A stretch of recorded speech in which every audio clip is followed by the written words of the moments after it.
in every era. One warrior rises above the rest. Unstoppable, legendary, a force of fire, and today. That legend exists in a fragrance. What if I told you this fragrance might actually challenge God of Fire itself?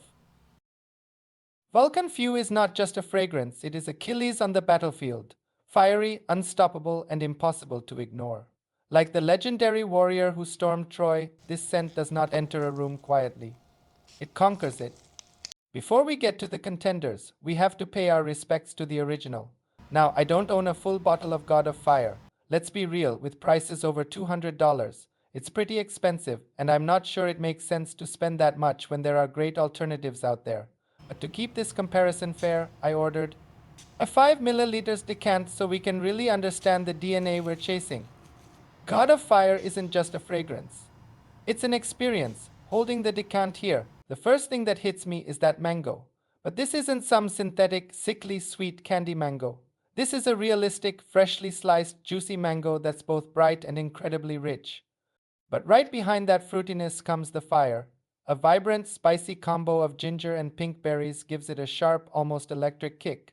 That's what stops it from being just another fruity summer scent. This thing has teeth. It's a masterpiece of contrasts, tropical and bright, yet spicy and deep, and the performance. In a word, eternal. It lasts all day, projects like a beast, and leaves a scent trail that has people following you to ask what you're wearing. It's a best fragrance in every sense of the word, and that is the problem. That price point, the very reason I'm holding a decant instead of a full bottle, is what created this entire battlefield of clones, each one fighting to claim the throne. My quest was to find out which one actually deserved it. The world of fragrance clones is a jungle. Every week, a new brand pops up swearing they've finally cracked the code. For God of Fire, the noise is deafening. But after filtering through all the hype, three main challengers consistently rose to the top, each with its own army of followers claiming it's the one. First, we have Lattafa. Opulent Dubai, a fragrance known as one of the cheapest dupes you can find. Next in the ring is a contender from a well-respected American clone house, Alexandria Fragrances, with their version called Fire of God. This one is known for its meticulous technical approach, and it's often praised for getting insanely close to the original scent. This is the technical fighter. And finally, the new hype beast that has taken the community by storm since its 2025 release, Vulcan Feu by French Avenue. This one showed up with a reputation for raw power and untamed performance, promising to deliver the fire part of God of Fire like no other. This is the barbarian at the gates. 3 warriors, 1 throne. Number 3. The budget-friendly option, Lattafa Opulent Dubai. First up, Lattafa Opulent Dubai. I actually bought this about 3 months ago because it's known as one of the cheapest dupes you can find. I tested it and compared it with Vulcan Feu multiple times, but it didn't really impress me. On the first spray, Opulent Dubai is an immediate hit of juicy mango. Compared to the original, the sweetness is definitely turned up.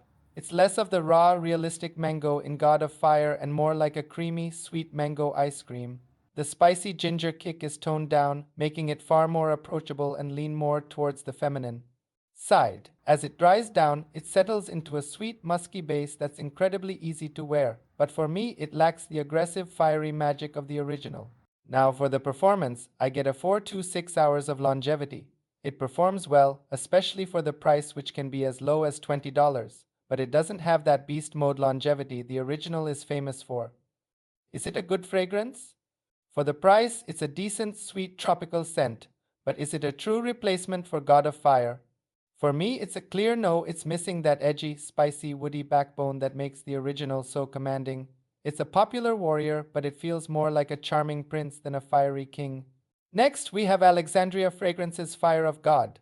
This house has a reputation for creating some of the most technically accurate inspirations out there, and this one is a wonderful fragrance, no doubt. The opening is remarkably close to the original. You get that same realistic mango, but I find the lemon and ginger are a little more pronounced here. Some reviewers claim it gets you 90%, even 95% of the way to the original, and I see why.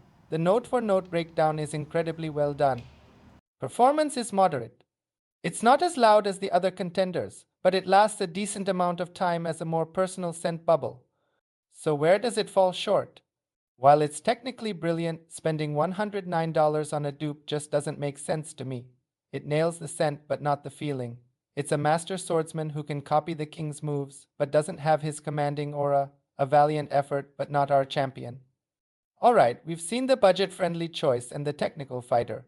Only the beast remains. Before I continue, I want to hear from you. Based on what you've heard, which one are you leaning towards? Have you tried any of these? Drop a comment and let me know which God of Fire clone is your champion. This is it, the moment of truth. From my experience, after testing them all, one fragrance didn't just try to copy God of Fire. It embodied its very soul. That fragrance is French Avenue Vulcan Feu. From the very first spray, you know this is different. Vulcan Feu erupts with a dominant, unapologetic mango, but it's immediately hit with a ferocious blast of spicy ginger and pink pepper. This is the fire I was missing from the others. It's less concerned with being a perfectly smooth, sweet scent and more concerned with making a statement. It's dominant, with a tropical gin and tonic vibe that is both intoxicating and immensely powerful. Where Opulent Dubai is sweeter and Alexandria's is softer, Vulcan Feu stands out as the best because of its raw strength and presence. But what truly puts it on the throne is the performance. This is an absolute beast. We're talking 10 plus hours on skin, and it will stick to your clothes until the next day. The projection is loud. This fragrance is not for the faint of heart. It's not a subtle office scent. It's a statement piece. It's what you wear when you want to feel confident, powerful, and totally in command. It feels less like a clone and more like a rival contender for the same throne. It took the original's essence and amplified its most powerful traits. This isn't just a copy. It's a conquest. French Avenue's Vulcan Feu is the only one that delivers the complete package. It has the vibrant mango, the aggressive spice, the incredible room-filling performance, and most importantly, the dominant character of the original. If I had to throw away all my other fragrances and could only keep one to capture that God of Fire essence, it would be Vulcan Feu without a single doubt. It is, for me, the undisputed king of the clones. We started with the legendary but pricey God of Fire, a true masterpiece.